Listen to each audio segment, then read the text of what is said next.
Bonjour à toutes et à tous, petite vidéo en podcast aujourd'hui sur une série d'assez grande qualité sortie en 2021, plus précisément le 22 octobre 2021 sur Apple TV+, passée assez inaperçue ma foi et pourtant elle vaut le coup d'œil. Ça s'appelle Invasion, c'est une série de science-fiction sur une invasion extraterrestre mondiale et ça a beaucoup de qualités et a quand même des défauts. Je vous en parle sans aucun spoilers dans une vidéo nuancée comme d'habitude et on commence avec le synopsis. Il s'agit donc d'une invasion extraterrestre mondiale à la suite de la perte des nouvelles d'une astronaute japonaise par l'agence spatiale japonaise. Le contact est rompu et après ça, on va avoir différentes situations assez étranges aux quatre coins du monde, que ce soit aux États-Unis, en Angleterre, en Afghanistan et dans le Moyen-Orient, ou encore au Japon. Et donc, tous les personnages que l'on va suivre, différents groupes de personnages, vont petit à petit se rendre compte qu'il y a une invasion. D'abord, au début, ils pensent que c'est une attaque terroriste, mais ensuite, ils vont se rendre compte que c'est une invasion extraterrestre mondiale coordonnée, et du coup, va entrer en résistance les différents personnages dont certains vont croiser leur chemin, et je ne vous en dis pas plus. Alors, au niveau du casting, déjà il faut savoir que la série est créée par Simon Kinberg. Simon Kinberg qui est le réalisateur de X-Men Dark Phoenix, moyennement apprécié par les fans, mais surtout du très bon récent The 355, avec un casting de femmes, un excellent film d'espionnage. Ceci dit, Simon Kinberg avait aussi scénarisé d'autres X-Men qui étaient pour le coup bien meilleurs, comme X-Men Apocalypse, et c'est quelqu'un qui a l'habitude de gérer des grosses productions. Ceci dit, il n'agit pas tout seul sur la série, il est co-showrunner avec un autre showrunner qui s'appelle David Veil. Pour le casting donc des acteurs face caméra, il y a principalement 3 noms à retenir.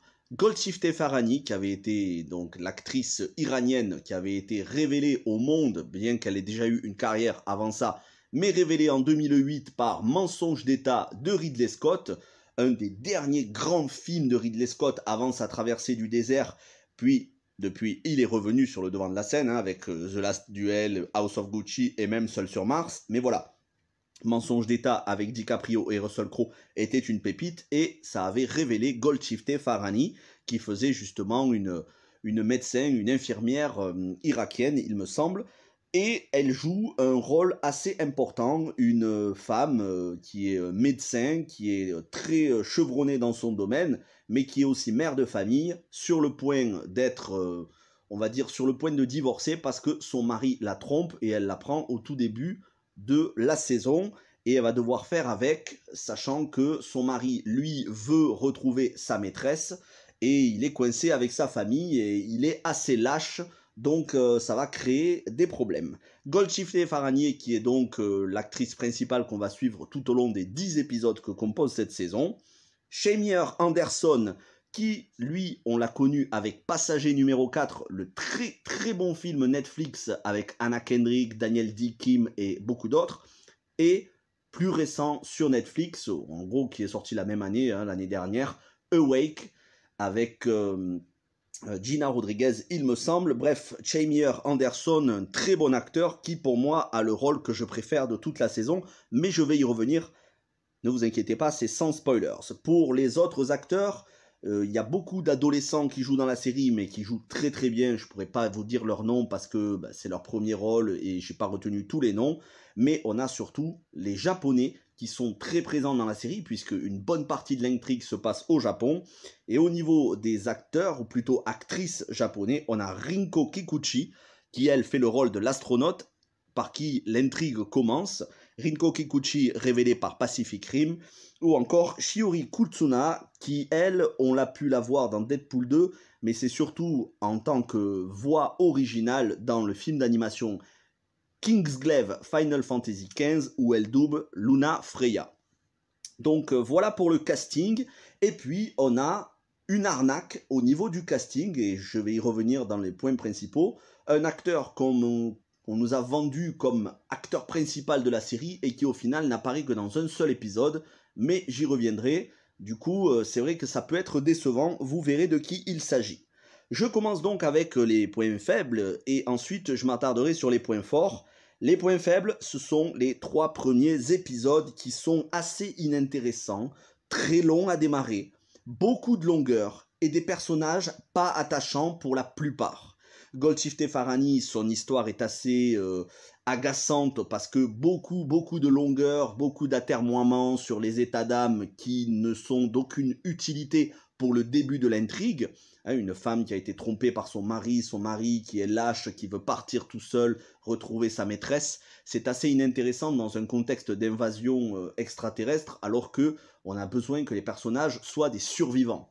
Et là, on s'attarde plus sur, on va dire, une intrigue de couple qui n'est d'une assez grande inutilité, il faut le dire. Et puis, on a ces 2 personnages de japonaises, de Rinko Kikuchi et Shiori Kutsuna, qui donc sont en couple les deux, et qui, ma foi, sont des personnages assez antipathiques, en tout cas surtout Shiori Kutsuna, que j'ai trouvé désagréable du début jusqu'à presque la fin de la série, parce que le personnage n'est pas souriant, parce que le personnage n'a pas de dialogue très intéressant, et parce que son histoire personnelle, on insiste beaucoup trop, mais vraiment beaucoup trop. Et d'ailleurs, je me suis demandé si, durant les 3 premiers épisodes, on n'était pas sur un scénario façon La vie d'Adèle, mais sans les scènes de sexe, ce qui, moi, personnellement, ne m'intéresse absolument pas.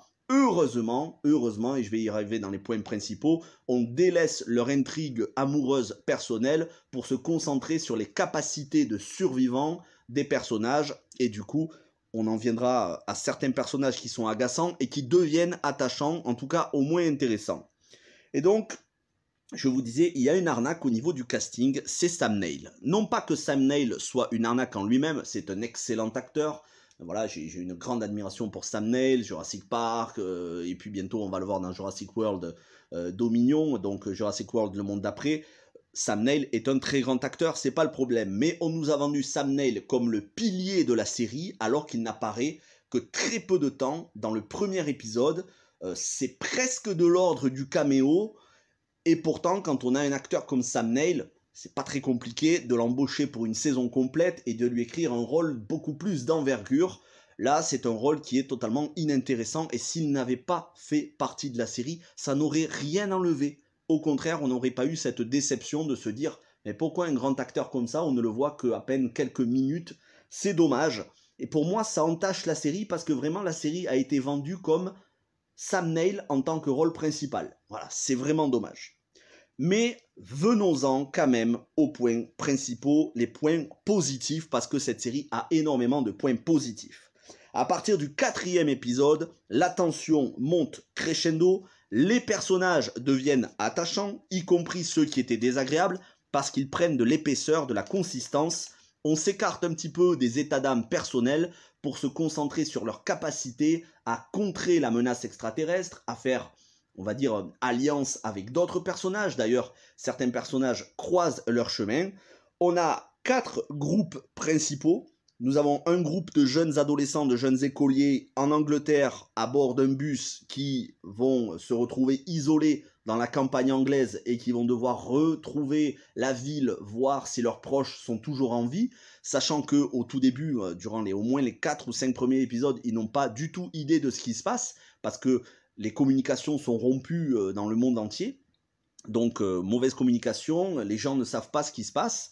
Et du coup, on voit beaucoup cette ambiance d'interrogation, de perplexité sur les différents groupes de personnages qui se demandent qu'est-ce qui est en train de se passer. Et ça, c'est une excellente chose parce que ça renforce le réalisme, au contraire d'un Independence Day, que j'adore, hein, mais où très clairement, dès le début du film, on sait qu'on va avoir du grand spectacle divertissant, absolument pas réaliste. Là, les personnages, durant la première moitié de saison, ne savent pas dans quelle situation se trouve le reste du monde et ne savent pas de quelle origine est la menace, si tant est que ce soit une menace. Voilà, donc on a un groupe de jeunes adolescents écoliers en Angleterre, un autre groupe qui consiste en composé de Golshifteh Farahani, donc qui joue le rôle ici de... j'ai oublié son nom, excusez-moi. Donc elle et sa famille, donc son mari... elle a clairement compris que son mari l'a trompée, voilà, ils se sont parlé, bon, ils ont du mal quand même à communiquer, et leurs 2 enfants en bas âge, leurs très jeunes enfants, eux vont être trimballés, on va dire, depuis leur maison qu'on va voir au début, et ensuite ils vont être trimballés de ville en ville. D'abord, elle va être réquisitionnée comme médecin, puis ensuite, voilà, il va y avoir pas mal d'étapes où ils vont s'arrêter, de lieux où ils vont devoir justement résister aux extraterrestres. On a les Japonais, donc plutôt la JASA, alors je ne sais pas exactement à quoi correspond l'acronyme, mais en gros, c'est la NASA japonaise, hein, c'est l'agence spatiale japonaise, avec justement la petite amie qui est à la fois une excellente technicienne, la petite amie de l'astronaute qui se trouve dans la navette en haut dans l'espace, avec qui ils ont perdu contact, et puis vont se greffer des personnages et ils vont essayer de rétablir le contact pour comprendre ce qu'il s'est passé. Et enfin, le quatrième groupe, c'est plutôt un personnage, le soldat, joué par Shamier Anderson, qui lui est en Afghanistan et qui va d'abord être avec son unité en reconnaissance dans certains endroits et où ils vont s'apercevoir de la menace extraterrestre, et ensuite il va essayer de rentrer aux États-Unis pour retrouver sa femme. Donc, les points positifs, c'est l'entraide et les préjugés surmontés. L'entraide entre ces jeunes écoliers anglais qui ont des difficultés familiales, chacun dans leur coin, ils ont des difficultés. Du coup, ça crée certains comportements, d'abord une incompréhension, puis une jalousie, une méchanceté, puis ensuite une compassion, une entraide, une fraternité. Donc, on voit bien ces jeunes comment ils fonctionnent, leurs émotions, ils créent une sorte de microcosme entre eux où ils arrivent à s'entraider pour survivre. C'est une très très bonne chose. Ensuite, surmonter ces préjugés et la peur de l'étranger, notamment pour ce soldat américain en Afghanistan qui va rencontrer des Afghans et des Orientaux, notamment des Bédouins qui vont lui venir en aide, et ensuite d'autres personnes qui, normalement, voilà, les ennemis, les ennemis pour ces gens-là, c'est l'Américain, et pour l'Américain, ces gens-là, c'est l'ennemi, puisqu'ils sont dans une terre où c'est considéré comme du terrorisme à tous les niveaux. Bon, on va pas refaire l'histoire, c'est la guerre en Afghanistan, la guerre en Irak, tout ce qui s'est passé depuis 20 ans entre les États-Unis et le Moyen-Orient. Donc, il va surmonter ses préjugés pour s'apercevoir de l'humanité de certaines personnes qui lui viennent en aide de manière totalement désintéressée. Et ça, c'est excellent parce qu'on nous montre justement de la nuance. Voilà, tous les orientaux ne sont pas des talibans ou des fanatiques. Ensuite, l'hospitalité et l'humanité de certains petits groupes qui vont s'unir justement pour s'aider, que ce soit des médecins, que ce soit des gens dans les campagnes. Et enfin, la difficulté d'être unis en famille quand vous avez le père de famille qui est plutôt lâche, en tout cas essaye de surmonter ses peurs, et que vous avez une mère protectrice qui, elle, veut protéger ses enfants qui ne voient pas du tout, en tout cas qui ont du mal à comprendre la situation qui se passe entre les deux parents, et donc l'incompréhension que ça peut susciter, tout ça dans une période de tension, alors qu'ils doivent fuir pour leur vie. Donc, tous ces thèmes-là sont assez profonds, sont assez bien développés, mais vraiment à partir du 4e épisode, pas avant. Chaque épisode durant presque 1 heure. Dernier gros point positif et non des moindres qui a son importance, que ce soit au cinéma ou dans les séries, il s'agit de la bande originale et elle est composée par l'excellentissime Max Richter qui avait déjà composé pour la série The Leftovers. Vous allez reconnaître tout de suite le thème, les notes, les instruments de musique qu'il utilise, le type de mélodie, c'est reconnaissable entre tous. Max Richter fait un excellent boulot sur cette série, il faut le noter. Ceci dit, et malgré les gros points forts, il y a quand même des personnages qui restent plutôt agaçants. Je pense aux 2 enfants du personnage joué par Golshifteh Farahani. Ces 2 enfants sont absolument exécrables. Franchement, on a envie de leur mettre des gifles. En tout cas, moi, c'était mon cas. Je n'ai pas supporté ces enfants. Je trouve qu'ils jouaient mal, qu'ils étaient agaçants. Leur rôle était mal écrit, leur dialogue, leur réaction. C'est dommage parce que voilà, ils sont vraiment pénibles et ils gâchent non seulement le réalisme. Ouais, vous imaginez, vous devez faire le moins de bruit possible. Vous avez un extraterrestre, un alien dans une maison, vous devez faire le moins de bruit possible, et vous avez des gosses qui commencent à crier comme ils n'en peuvent plus, parce qu'ils ont peur. Dire la moindre des choses, ça aurait été que ces gosses soient silencieux. Donc c'est pas réaliste et ça contribue à énerver le spectateur, en tout cas le spectateur que moi je suis, ça contribue à l'énerver en se disant mais franchement, mais taisez-vous, c'est pas ce dont on a besoin pour l'instant. On a besoin d'être dans une situation de survie, d'infiltration. Donc il y a des moments où c'est vraiment agaçant et ces deux enfants sont très agaçants. Et puis, alors, les paysages sont superbes parce qu'on fait le tour du monde, hein, ça se passe sur plusieurs continents et les effets spéciaux sont excellents eux aussi, mais la série a coûté 200 millions de dollars. 200 millions de dollars, ça veut dire 20 millions de dollars par épisode puisqu'il y en a 10. C'est un budget énorme, un gros film, vraiment, c'est le budget des plus grosses productions Christopher Nolan. Et malgré tout, malgré les paysages qui sont très beaux, très variés, et les effets spéciaux irréprochables, je ne comprends pas où est parti le fric, parce qu'il y a des séries avec beaucoup moins d'argent qui arrivent à faire tout aussi bien. Donc je ne comprends pas où sont partis les 200 millions de dollars. Est-ce que c'est parce que le développement a été compliqué? C'est une possibilité. Est-ce que c'est parce que les acteurs ont demandé beaucoup d'argent? C'est une possibilité aussi. Quoi qu'il en soit, j'ai trouvé que vraiment c'est une série qui coûtait beaucoup trop cher par rapport au résultat final qui, même s'il est très bon, ne mérite pas 200 millions de dollars. Voilà, c'est pas le plus important, vous allez me dire, on s'en fout du budget, l'essentiel c'est le plaisir qu'on prend nous en tant que spectateurs, mais c'est vrai que 200 millions de dollars, ça peut avoir un impact sur le reste de la production de la série. Alors, il faut savoir que la série a été renouvelée pour une saison 2 qu'on va voir débarquer cette année, donc probablement à l'automne. Mais il y a intérêt à ce que la série se rembourse et que le budget soit beaucoup plus maîtrisé. Parce que 200 millions de dollars, on peut faire beaucoup plus de choses avec sur des séries beaucoup plus grandioses visuellement. Je vous recommande bien évidemment cette série pour tous les points positifs que je vous ai dit. N'hésitez pas à me dire si vous avez vu la série, ce que vous en avez pensé, qu'est-ce qui pour vous était bon à retenir, qu'est-ce qui peut être amélioré. Et moi, je vous retrouve très vite pour beaucoup d'autres séries, certaines en face cam, d'autres en podcast comme cette vidéo.